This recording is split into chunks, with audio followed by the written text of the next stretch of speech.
So now you're probably comfortable with SUMIF. But what if you want to sum based on several conditions rather than just one?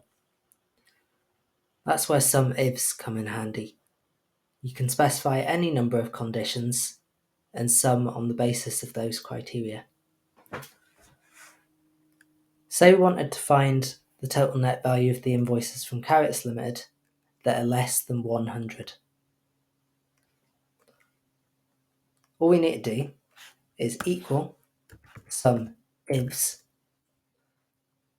the extra S specifying that we're going to do plural conditions, open bracket. What's a bit different to SUMIF is that we actually start with the range that we want to sum in, which is net value column for us. Then we specify the criteria range for the first condition, which for us is going to be customer name.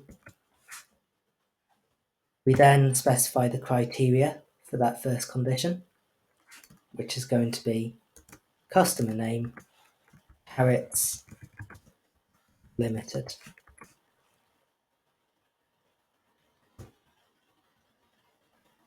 Then we specify the second criteria range. We're looking for values less than 100, so we choose the net value range again. We then specify the second criteria, which is going to be less than 100. In order to do that, we use the less than symbol, which is this arrow that points leftwards. We then type in the figure.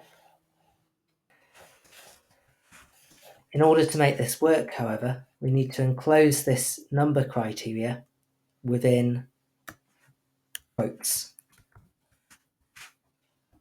We then close the formula with a closing bracket.